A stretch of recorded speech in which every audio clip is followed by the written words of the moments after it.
ಮಕ್ಕಳಿಗೆ ಈ ರೀತಿಯಾಗಿ ರಾಗಿ ಸರಿನ ಮಾಡಿಕೊಡಿ. ಅದರಲ್ಲೂ ಮೊಳಕೆ ಕಟ್ಟಿ ಮಾಡಿಕೊಡುವಂಥ ರಾಗಿ ಸರಿ ತುಂಬಾ ಒಳ್ಳೆಯದು ಹೆಲ್ತ್ಗೆ, ಹಾಗೆ ರುಚಿಯಾಗೂ ಇರುತ್ತೆ ಮತ್ತು ಮಕ್ಕಳು ಇಷ್ಟಪಟ್ಟು ಕೂಡ ತಿಂತಾರೆ. ಮತ್ತೆ ಯಾಕೆ ತಡ, ನನ್ನ ಚಾನಲ್ನ ಈಗಲೇ ಹೋಗಿ ಸಬ್ಸ್ಕ್ರೈಬ್ ಆಗಿ. ವಿಡಿಯೋ ಇಷ್ಟ ಆದರೆ ಲೈಕ್, ಶೇರ್, ಕಮೆಂಟ್ ಮಾಡಿ. ಮತ್ತು ನಿಮ್ಮ ಫ್ರೆಂಡ್ಸ್ ಆ್ಯಂಡ್ ಫ್ಯಾಮಿಲಿಲಿ ಯಾರು ಚಿಕ್ಕ ಮಕ್ಕಳು ಇದ್ದರೆ, 6 ತಿಂಗಳು ಮೇಲ್ಪಟ್ಟ 7 ತಿಂಗಳು ಮೇಲ್ಪಟ್ಟ ಮಕ್ಕಳಿದ್ರೆ ಈ ವಿಡಿಯೋನ ಅವ್ರಿಗೆ ಶೇರ್ ಮಾಡಿ. ಅವ್ರಿಗೆ ತುಂಬಾ ಯೂಸ್ಫುಲ್ ಆಗುತ್ತೆ. ಮತ್ತು ಯಾಕೆ ತಡ, ಮತ್ತು ಯಾವ ರೀತಿ ಮೊಳಕೆ ಕಾಳು ರಾಗಿ ಸರಿನ ಮಾಡೋದು ಅಂತ ನೋಡೋಣ ಬನ್ನಿ. ನಾನು ಫಸ್ಟು 1 ಕಪ್ಪಷ್ಟು ಉದ್ದಿನ ಕಾಳನ್ನ ತಗೊಂಡಿದ್ದೀನಿ. ಹಾಗೆ ಅದೇ ಕಪ್ಪಲ್ಲಿ 1 ಕಪ್ಪಷ್ಟು ಹೆಸ್ರು ಕಾಳನ್ನ ತಗೊಂಡಿದ್ದೀನಿ. ಇನ್ನು 4 ಕಪ್ಪಷ್ಟು ರಾಗಿನ ತಗೊಂಡಿದ್ದೀನಿ. ರಾಗಿ ಪೂರ ಅಂದರೆ ಪೂರ ಕ್ಲೋಸ್ ಆಗಬೇಕು, ಅಷ್ಟು ರಾಗಿ ತುಂಬ ನೀರು ಹುಯ್ಬೇಕು. ಪೂರ ಒಂದು ನೈಟ್ ಎಲ್ಲ ನಾನು ನೆನೆಯೋಕ್ಕಿಡ್ತಾಯಿದ್ದೀನಿ. ಒಂದು ನೈಟ್ ಆದ ನಂತರ ಅದು ಗಲೀಜೆಲ್ಲ ತೆಗ್ದಿಲ್ಲ. ಅದು ಒಂದು ನೈಟ್ ಆದ ನಂತರ ಅದನ್ನು ಈ ರೀತಿಯಾಗಿ ನೀರಲ್ಲಿ ಶೋಧಿಸ್ಕೋಬೇಕು. ಅಂದರೆ ಕೆಳಗಡೆ ಇರೋ ಕಲ್ಲೆಲ್ಲ ಇರುತ್ತೆ ಅಲ್ವ ರಾಗಿಲಿ, ಒಂದ್ರಾಡಿದ್ರೂ ಸುಧಾ, ಹಾಗೆ ಅದನ್ನು ಸೋಸಿದ್ರೂ ಸುಧಾ ಒಂದೊಂದು ರಾಗಿಲಿ ಕಲ್ಲು ಉಳ್ಕೊಬಿಡುತ್ತೆ. ಹಾಗಾಗಿ ಆದಷ್ಟು ಎಷ್ಟು ಹೊತ್ತು ಟೈಮ್ ಹಿಡಿಯುತ್ತೋ ಅಷ್ಟು ನಿಧಾನಕ್ಕೇ ರಾಗಿನ ತೊಳೀರಿ. ರಾಗಿ ಕೆಳಗಡೆ ಸಣ್ಣ ನುಜ್ರು ಕಲ್ಲುಗಳಿರ್ತದೆ. ಈ ರೀತಿಯಾಗಿ ಸ್ವಲ್ಪನೇ ಮೇಲ್ಮೇಲೆ ತೇಲಿಸ್ತಾ ರಾಗಿನ ತೊಳ್ಕೊಬೇಕು. ಹಾಗೆ ಸ್ವಲ್ಪನೇ ಮೇಲ್ಗಡೆ ಬಂದಿರುವಂತಹ ರಾಗಿಗಳನ್ನ ಎತ್ಕೋಬೇಕು. ಕೆಳಗಡೆಯಿಂದ ರಾಗಿನ ತಗೊಳಕ್ಕೆ ಹೋಗಬೇಡಿ. ಅದರಲ್ಲಿ ಸ್ವಲ್ಪ ಕಲ್ಲುಗಳಿರ್ತದೆ, ನುಜ್ರುಗಳಿರ್ತದೆ. ಹಾಗಾಗಿ ಪಾಪುಗೆ ತಿನ್ನಿಸೋದಲ್ವ, ಆದಷ್ಟು ಸೇಫಾಗಿ, ಸ್ವಲ್ಪ ನಿಧಾನ ಆದರೂ ಪರವಾಗಿಲ್ಲ, ನಿಧಾನಕ್ಕೇ ನೀಟಾಗಿ ತೊಳೆಯಿರಿ. ಮತ್ತು ಈ ರೀತಿಯಾಗಿ ಮೇಲ್ಗಡೆ ಈ ರೀತಿಯಾಗಿ ಜರಡಿನ ಆಡ್ತಾ ಇರಬೇಕು. ಆ ಕಡೆ ಈ ಕಡೆ ಆಡಿಸಿದ್ರೆ ಕಲ್ಲೆಲ್ಲ ಮೇಲ್ಗಡೆ ಇರೋದು ಕೆಳಗಡೆ ಹೋಗಿ ಕೂತ್ಕೊಳ್ಳುತ್ತೆ. ಅನಂತರ ಈ ರೀತಿಯಾಗಿ ಮೇಲ್ಗಡೆ ಬಂದಂಥ ರಾಗಿ ಕಾಳು ಮತ್ತು ಹೆಸ್ರು ಕಾಳು, ಉದ್ದಿನ ಕಾಳನ್ನ ಮೇಲ್ಗಡೆ ತಗೋಬೇಕು. ಇನ್ನು ಕೆಳಗಡೆ ಇರೋದು ಕೆಳಗಡೆನೇ ಉಳ್ಕೊಳ್ಳಿ. ಹಾಗೆ ಮತ್ತು ಅದೇ ರೀತಿ ನಾವು ಯಾವ ರೀತಿ ಮಾಡ್ತಾಯಿದ್ದೋ ಅದೇ ರೀತಿಯಾಗಿ ಮಾಡ್ಕೋಬೇಕು. ಲಾಸ್ಟಲ್ಲಿ ಸ್ವಲ್ಪ ಕಲ್ಲು ಉಳ್ಕೊಳ್ಳುತ್ತೆ, ಆ ರಾಗಿನ ಹಾಗೆ ಬಿಸಾಡಿಬಿಡಿ. ಅದನ್ನೇನು ಹಾಕಕ್ಕೆ ಹೋಗಬೇಡಿ, ಅದರೊಳಗಡೆ ಸ್ವಲ್ಪ ಕಲ್ಲುಗಳು ಮಿಕ್ಸ್ ಆಗಿರುತ್ತೆ. ಇನ್ನು ಅದಾದ ನಂತರ ಒಂದು ಕಾಟನ್ ಬಟ್ಟೆನ ತಗೊಳ್ಳಿ. ಕೆಳಗಡೆ ಒಂದು ಜರಡಿನ ಇಟ್ಕೊಂಡು ಒಂದು ಕಾಟನ್ ಬಟ್ಟೆನ ಇಟ್ಕೊಳ್ಳಿ. ಇನ್ನು ನಾವು ಆಗಲೇ ತೊಳೆದಿರುವಂತಹ ರಾಗಿನ ಎಷ್ಟು ನೀಟಾಗಿ ತೊಳೆದಿರ್ತೀವಿ ಅಂದರೆ ಪದೇ ನೋಡ್ತಾನೆ ಇದ್ದರೂ ಒಂದು ಸಣ್ಣ ಕಲ್ಲಾದರೂ ಸಿಗುತ್ತೆ. ಆದಷ್ಟು ನಿಧಾನಕ್ಕೇ ತೊಳ್ಕೊಳ್ಳಿ, ಇಲ್ಲ ಅಂತಂದರೆ ಕಲ್ಲುಗಳು ಜಾಸ್ತಿ ಇರುತ್ತೆ. ಇನ್ನು ಈ ಕಾಟನ್ ಬಟ್ಟೆ ಮೇಲ್ಗಡೆ ನಾವು ತೊಳೆದಿರುವಂತಹ ರಾಗಿ ಕಾಳು, ಉದ್ದಿನ ಕಾಳು, ಹಾಗೆ ಹೆಸ್ರು ಕಾಳು ಇಷ್ಟನ್ನು ಹಾಕ್ಕೊಂಡು ಆ ಕಾಟನ್ ಬಟ್ಟೆಯಲ್ಲಿ ಕಟ್ಕೋಬೇಕು. ಅದು ಪೂರ ನೀರೆಲ್ಲ ಸೋರಿಸ್ಬಿಡ್ಬೇಕು. ಅದರೊಳಗಡೆ ಇರುವಂಥ ಕಾಳಲ್ಲಿರೋ ನೀರೆಲ್ಲನೂ ಸೋರೋಗಬೇಕು. ಆ ಥರ ಅದನ್ನು ಬಟ್ಟೆನ ಪ್ರೆಸ್ಸಾಗಿ ಅಮ್ಕಿಡ್ಕೋಬೇಕು. ನೀರೆಲ್ಲ ಸೋರಾದ ನಂತರ ಅದಕ್ಕೆ ಒಂದು ಗಂಟು ಹಾಕ್ಬಿಟ್ಟು ಮಡಗಬೇಕು. ಗಂಟು ಹಾಕ್ಬಿಟ್ಟು ಒಂದು ನೈಟೆಲ್ಲ ಪೂರ ಇಟ್ಟರೆ ಅದು ಮೊಳಕೆ ಕಾಳು ಬಂದಿರುತ್ತೆ. ನೋಡಿ, ಈ ರೀತಿಯಾಗಿ ಸುತ್ತ ಹಿಂಡಿದ್ರೆ ಎಷ್ಟು ನೀರು ಸೋರುತ್ತೆ ಅಂತ. ಹಾಗೆಯೇ ಇಟ್ಬಿಟ್ರೆ ಮೊಳಕೆ ಕಾಳು ಬರೋದಿಲ್ಲ. ಮೊಳಕೆ ಕಾಳು ಬಂದ್ರೂ ಅದು ಸ್ಮೆಲ್ ಬಂದುಬಿಡುತ್ತೆ. ಆದಷ್ಟು ರಾಗಿಲಿರುವಂತಹ ನೀರೆಲ್ಲ ಸೋರೋಗಬೇಕು. ಆ ರೀತಿಯಾಗಿ ಸುತ್ತ ಅಮ್ಕಿಡಿ. ಇನ್ನು ನಾನಾಗಲೇ ಅದು ಟೈಟಾಗಿರೋ ಥರ ನೀಟಾಗಿ ಗಂಟು ಹಾಕಿ ಸುತ್ತ ಟೈಟ್ ಕೊರಿಬೇಕು. ಅಷ್ಟು ಗಂಟು ಹಾಕಿದ್ರೆ ಸಾಕು. ಮತ್ತು ಈ ರೀತಿಯಾಗಿ ಮೊಳಕೆ ಕಟ್ಟಿದ ರಾಗಿ ಸರಿನ ಪಾಪುಗೆ ತಿನ್ನಿಸೋದ್ರಿಂದ ತುಂಬಾ ಆರೋಗ್ಯವಾಗಿಯೂ ಇರುತ್ತೆ. ಮತ್ತು ಮೊಳಕೆ ಬಂದಿರುತ್ತಲ್ವ, ಅದು ತುಂಬ ಹೆಲ್ತ್ಗೆ ಒಳ್ಳೆಯದು. ನೋಡಿ, ಈ ರೀತಿಯಾಗಿ ಕಟ್ಟಿದ್ದಕ್ಕೆ ಒಂದು ಮೇಲ್ಗಡೆ ಒಂದು ತಟ್ಟೆನ ಮುಚ್ಚಿಟ್ಟು ಅದರ ಮೇಲ್ಗಡೆ ಭಾರವಾಗಿರುವಂತಹದ್ದು ಏನಾರ ಮಡಗಬೇಕು. ನಾನು ಇಲ್ಲಿ ಕಲ್ಲಿಡ್ತಾಯಿದ್ದೀನಿ. ಕಲ್ಲು ಇಟ್ಟಾದ ನಂತರ ಒಂದು ನೈಟ್ ಅಥವಾ 2 ನೈಟ್ ಬಿಟ್ಟರು ಏನಿಲ್ಲ, ಚೆನ್ನಾಗಿ ಮೊಳಕೆ ಬಂದಿರುತ್ತೆ. ನಾನು ಜಸ್ಟ್ ಒಂದು ನೈಟ್ ಬಿಟ್ಟಿದ್ದೆ ಅಷ್ಟೇ. ಒಂದು ನೈಟ್ ಬಿಟ್ಟಿದ್ದು ಈ ರೀತಿಯಾಗಿ ಮೊಳಕೆಗಳು ಬಂದಿತ್ತು. ಮೊಳಕೆನೂ ಅಷ್ಟೇ ತುಂಬಾ ಚೆನ್ನಾಗಿ ಬಂದಿತ್ತು. ಇದನ್ನು ಪೂರ 1 ದಿನ ಅಥವಾ 2 ದಿನ ಬಿಸಿಲಲ್ಲಿ ಚೆನ್ನಾಗಿ ಒಣಗಿಸ್ಬೇಕು. ರಾಗಿ ಎಲ್ಲ ಕಟುಮ್ ಅನ್ನಬೇಕು, ಅಲ್ಲಿ ತನಕ ಚೆನ್ನಾಗಿ ಒಣಗಿಸಿ. ಇಲ್ಲ ಅಂತಂದರೆ ಪೌಡ್ರು ಚೆನ್ನಾಗಿ ಆಗೋದಿಲ್ಲ, ತರಿಯಾಗಿ ಆಗಿಬಿಡುತ್ತೆ.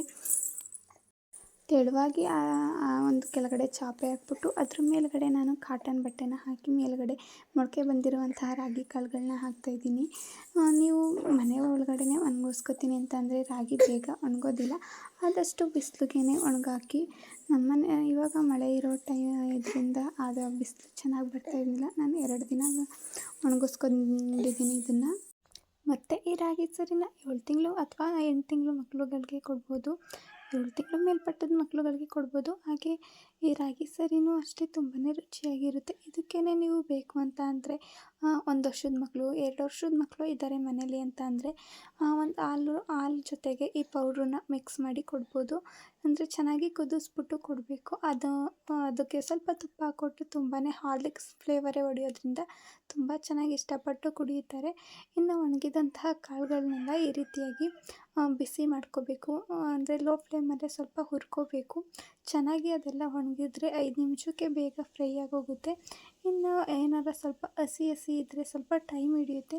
ಆದರೂ ಪರವಾಗಿಲ್ಲ, ಲೋ ಫ್ಲೇಮಲ್ಲೇ ಈ ರೀತಿಯಾಗಿ ಹುರ್ಕೋತಾ ಬನ್ನಿ. ಯಾವುದೇ ರೀತಿ ಆಯಿಲ್ ಆಗಲಿ ತುಪ್ಪ ಆಗಲಿ ಬಳಸೋಕ್ಕೆ ಹೋಗಬೇಡಿ. ಬರೀ ಹಾಗೇ ಹುರ್ಕೋತಾ ಹೋಗಿ. ಈಗ ಅದರಲ್ಲೂ ಮಕ್ಳುಗಳಿಗಂತೂ ಈ ರೀತಿಯಾಗಿ ಮೊಳಕೆ ಕಾಳು ರಾಗಿ ಸರಿನ ಮಾಡಿಟ್ಕೊಬಿಟ್ರಂತೂ ಯಾವಾಗಲೂ ಬೇಕಂದ್ರೆ ಆವಾಗ ಯೂಸ್ ಮಾಡ್ಕೋಬೋದು ನಾವು. ಮತ್ತು ಒಂದೊಂದು ಟೈಮ್ಗೆ ಏನು ತಿನ್ಸೋದಪ್ಪ, ಇವಾಗ ಬೆಳಗ್ಗೆ ಅನ್ನನ ತಿನ್ನಿಸ್ದೆ, ಸರಿನ ತಿನ್ನಿಸ್ದೆ, ಇವಾಗ ಏನು ತಿನ್ನಿಸೋದು ಅಂತ ಯೋಚನೆ ಬಂದಾಗ ಈ ರೀತಿಯಾಗಿ ಪೌಡ್ರುಗಳನ್ನ ಮಾಡಿ ಮಡಿಕೊಬಿಟ್ರೆ ನಾವು ಆರಾಮಾಗಿ ಮಕ್ಕಳಿಗೆ ನಾವು ಬೇಕಂದಾಗ ಮಾಡಿ ತಿನ್ನಿಸ್ಬೋದು. ಈ ರೀತಿಯಾಗಿ ಅದನ್ನು ಚೆನ್ನಾಗಿ ಹುರಿದಾದ ನಂತರ ಒಂದು ಪ್ಲೇಟ್ಗೆ ಹಾಕೋತಾ ಇದ್ದೀನಿ. ನಾನು ಸ್ವಲ್ಪನೇ ನಾನು ಪಾಪು ಮತ್ತು ನನ್ನ ತಂಗಿ ಪಾಪು ಇರೋದರಿಂದ ನಾನು ಸ್ವಲ್ಪ ಜಾಸ್ತಿ ಕ್ವಾಂಟಿಟಿಯಲ್ಲೇ ಮಾಡ್ಕೋತಾ ಇದ್ದೀನಿ. ನಾನು ಸ್ವಲ್ಪನೇ ಹಾಕ್ಕೊಂಡು ಹುರ್ಕೋತಾ ಇದ್ದೀನಿ ನೋಡಿ. 2 ಸತಿ ನಾನು 2 ಬಾಣಲಿನ ಇಟ್ಕೊಂಡಿದ್ದೆ, ಸ್ವಲ್ಪನೇ ಹುರ್ಕೊಂಡೆ.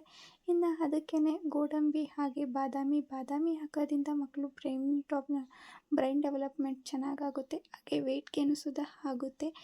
ಬಾದಾಮು ಅಷ್ಟೇ, ಗೋಡಂಬಿನೂ ಅಷ್ಟೇ ಹೆಲ್ತ್ಗೆ ತುಂಬಾ ಒಳ್ಳೆಯದು. ಇನ್ನು ಗೋಡಂಬಿ ಸ್ವಲ್ಪ ಮೆರೂನ್ ಕಲರ್ ಚೆನ್ನಾಗಿ ಬರಬೇಕು, ಅಲ್ಲಿ ತನಕ ಚೆನ್ನಾಗಿ ಹುರ್ಕೊಳ್ಳಿ.